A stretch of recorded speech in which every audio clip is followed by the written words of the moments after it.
সম্পর্কে যথেষ্ট ভালো জানে, বাজার গরম করার জন্য বলছে। উনি যে জানেনই আমি এটা বলবো না। আগে যিনি এখন যিনি শিক্ষামন্ত্রী হয়েছেন টুডু স্যার, উনি কম জানেন আমি এটা বলবো। তার থেকে বেশি মাদ্রাসা সম্পর্কে শুভেন্দুবাবু জানেন, শুধু মানুষকে গুমরাহ করার জন্য দেখুন খারিজি মাদ্রাসায় সরকার কেন রাখবে?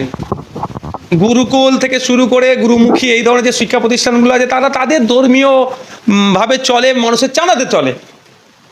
এটা সরকারের কোনো ফাংশন নেই। হ্যাঁ, এটুকু বলতে পারে যে সেখানে সিলেবাস কি আছে বা সেখানে কি পড়ানো হয় বা ওয়ে অফ টিচিং সিস্টেম, সেটা আপনি দেখতে পারেন। আপনি কমিশন গঠন করে দিন, সে কমিশন ঘুরে ঘুরে দেখুক, কোনো সমস্যা নেই। উনি এত মুসলিম ছেলেদের গেলে চিন্তিত, তাহলে অন্তত ওনাকে একবার টুইট করতে বলুন এর কথা, কাশ্মীরের বৈষ্ণব দেবী মেডিকেল কলেজে কেন বন্ধ করে দিল? 50টা সিটের মধ্যে 46টা মুসলিম ছেলে সুযোগ পেয়ে গিয়েছিল MBBS পড়ার জন্য। কি হলো, সেই কলেজটাকেই বন্ধ করে দিল। কিন্তু ওই 46 জন স্টুডেন্ট কিন্তু হয়নি, এই পড়া থেকে দূরে অন্য মেডিকেল কলেজে তারা চলে গিয়েছে। এই যাদের মানসিকতা, তারা আবার খারিজি মাদ্রাসা সিনিয়র মাদ্রাসা নেই কি জানবে? আর একটা কথা হচ্ছে, আমি এটুকু বলবো যে এটা আমাদের মুখ্যমন্ত্রীর জন্য না, উনি জানেন, যারা জানে না মাদ্রাসা সম্পর্কে একটু স্টাডি করুন, মাদ্রাসা শিক্ষা ব্যবস্থা করুন। রাজা রামমোহন রায় থেকে শুরু করে ডাক্তার রাজেন্দ্র প্রসাদ থেকে শুরু করে স্বাধীন ভারতের প্রথম শিক্ষামন্ত্রী মৌলানা আবুল কালাম আজাদ থেকে শুরু করে হরিচাঁদ ঠাকুরের ছেলে গুরুচাঁদ ঠাকুর, সব অনেক ব্যক্তিত্বরা আছে যারা মাদ্রাসা শিক্ষা অর্জন করেছে। শুধু তাই না, রেশমি রুমালের ইতিহাস, ব্রিটিশদের বিরুদ্ধে যে আন্দোলন সংগঠিত হয়েছিল, সেটা যে মূল হোতা ছিলেন তিনি একজন মাদ্রাসার ছাত্র ছিলেন। স্বাধীনতা আন্দোলনের প্রচুর মানুষ মুসলিমরা শহীদ হয়েছেন, ভিন্ন ধর্মের মানুষও শহীদ হয়েছেন, কিন্তু 53,000 আলেম শহীদ হয়েছিল। এই আলেম মৌলানা কোথা থেকে পড়াশোনা করেছে? এই তো মাদ্রাসা থেকে পড়াশোনা করেছে তারা। সর্বোপরি এতটুকু বলবো যে মাদ্রাসা সম্পর্কে যেটা খারাপ ধারণা করছেন, অন্তত মাদ্রাসাকে একবার নিয়ে আপনারা স্টাডি করুন। 40% টিচার নন মুসলিম, 20% অ্যাভাব স্টুডেন্টস নন মুসলিম। তাদেরকে আপনারা খারাপ বলে ফেলছেন না তো? শুধু মুসলমানকে খারাপ বলতে কি? স্যার, বহু ধর্মের, বহু জাতের, বহু বর্ণের দেশ, এটা আমাদের বিউটি। সারা পৃথিবীতে দেখলে দেখা যাবে এত জাতির, এত বর্ণের, এত ভাষার মানুষ কোনো দেশে বসবাস করেনি যেটা আমাদের মন ভারতবর্ষে বসবাস করে। সেই বৈচিত্র্য বিউটিকে ধ্বংস করার এটা চক্রান্ত, এর বিরোধিতা আমরা করছি।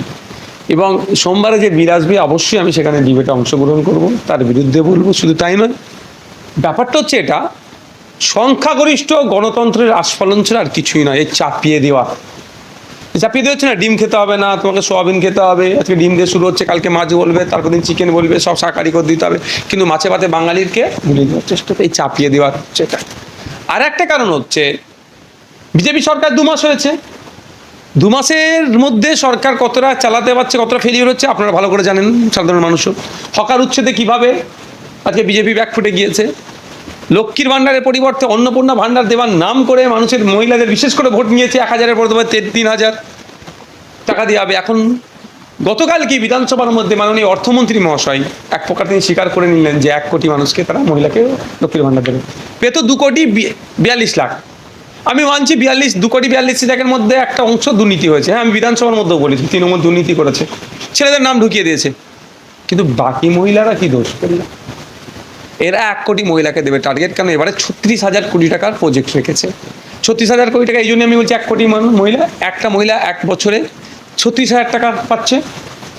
1 কোটি মহিলা 1 বছরে তাহলে 36,000 কোটি টাকা পাচ্ছে। তাহলে টার্গেটে নিয়ে নিয়েছিল, ওগুলোকে নামগুলো বাদ দেবে, ফলে এত বড় কম টাম করে করছে।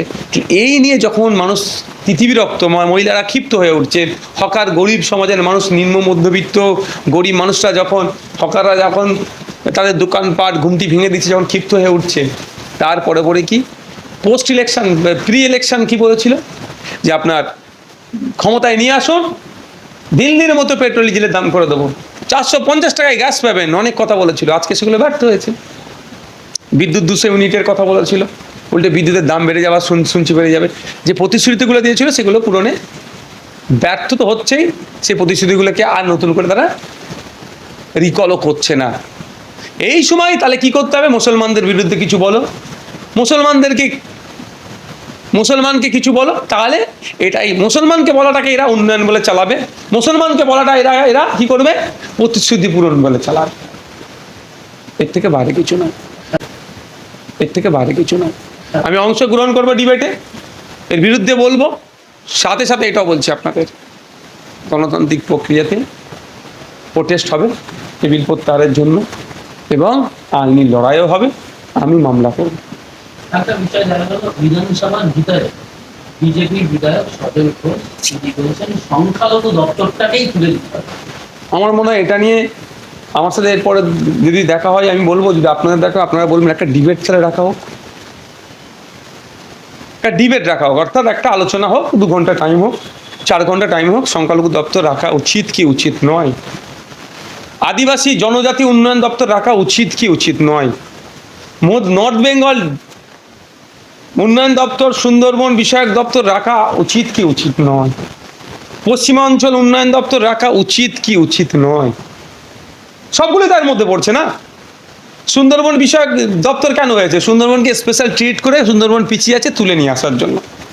পশ্চিমাঞ্চল উন্নয়ন দপ্তর কেন রাখা হয়েছে? পশ্চিমাঞ্চল পিছিয়ে আছে, তাকে স্পেশাল ট্রিট করে নিয়ে আসা। নর্থ বেঙ্গল দপ্তরকে কেন রাখা হয়েছে? সেটাকে স্পেশাল ট্রিট করে তুলে নিয়ে আসা। ঠিক একইভাবে অনগ্রসর শ্রেণীর মানুষের জন্য একটা দপ্তর আছে, জনজাতি সম্প্রদায়ের অর্থাৎ আদিবাসী সমাজের মানুষের জন্য একটা দপ্তর আছে, সেই একইভাবে সংখ্যালঘু সমাজের মানুষ যারা পিছিয়ে আছে তাদের জন্যও দপ্তর আছে, সেটা রাখা। যদি সজলবাবু সংখ্যালঘু সমাজের দপ্তরকে তুলে দেওয়ার কথা বলে, তাহলে বকলমে আদিবাসীদের জন্য যে দপ্তর আছে সেটাকেও কি তুলে দেওয়ার কথা বলছেন? না সুন্দরবনের মানুষেরা যেভাবে দীর্ঘদিন ধরে দপ্তর থাকার পরেও তাদের অধিকার পায় না, সেটাও কি তুলে দেওয়ার কথা বলছেন? না নর্থ বেঙ্গলে এবারে কিছু উন্নয়নের জন্য বরাদ্দ হয়েছে সেটাকেও বন্ধ করে দেওয়ার কথা বলছেন? এর জন্য একটা ডিবেট আমি এখানে বলে দিয়ে চলে যাব, আবার সজলবাবু আমার কাউন্টার করবে, এটা ঠিক নয়। হোক বিধানসভায় আলোচনা, বা আপনারা অ্যারেঞ্জ করুন, একদিকে সজলবাবু থাকবে, একদিকে আমি থাকবো, একদিকে অন্য কেউ থাকবে, সেখানে বেশি বক্তা রাখবেন না, 2-4 জনকে রাখুন। ব্যাপারটা হচ্ছে আপনারা জানেন 22% রিজার্ভেশন হচ্ছে for SC community, 6% reservation for ST community. এই আবার দেখবেন রিজার্ভেশনে অনেকের গাজালা করে, মাইনরিটিদের মধ্যে নাই, ওবিসি হিসাবে কিছু ঢুকেছিল সেটাকেও ধ্বংস করে দিয়েছে। তাহলে এই যদি কালকে বলি রিজার্ভেশন তুলে দাও, আচ্ছা রিজার্ভেশন কেন হচ্ছে? আপনি আদিবাসীকে তো ট্যারা চোখে দেখেন বলে আজকে রিজার্ভেশন দিয়ে আদিবাসীকে প্রতিষ্ঠিত করতে হবে। আজকে আপনারা দলিতদেরকে চাকরি দিতেন না বলি আজকে দলিতদেরকে সংরক্ষণের সুবিধা আনতে হয়েছে। এগুলো তুলে দিতে চাইছেন কেন? সংবিধানকে আপনারা কি পরিবর্তন করতে চাইছেন? আর 1600 লোক প্রতিবন্ধী ভাতা পায়, কি করে পায়? আপনি দেখান তো, 1600 লোককে হাজির করতে পারবে? বিডিও পারবে না? এসডিও পারবে না? পঞ্চায়েত প্রধানরা পারবে? পুরো ডুপ্লিসিটি করে সরকারের হারাম খাচ্ছে। এই যাদের টেন্ডেন্সি তাদেরকে আপনি ভালো পথে কি করে আনবেন? আমি অক্ষম না, আমার কান দেখাচ্ছে অক্ষম, আমার অন্য জায়গায় দেখাচ্ছে অক্ষম, দিয়ে ডুপ্লিকেট সার্টিফিকেট সিল মেরে মমতা ব্যানার্জির সরকারের আমলে এই বেলডাঙ্গা 2তেই 1100 ভুয়ো প্রতিবন্ধী টাকা পায়। এগুলা কি হালাল খাবার বলবেন আপনি? হারাম খাওয়া বলবেন।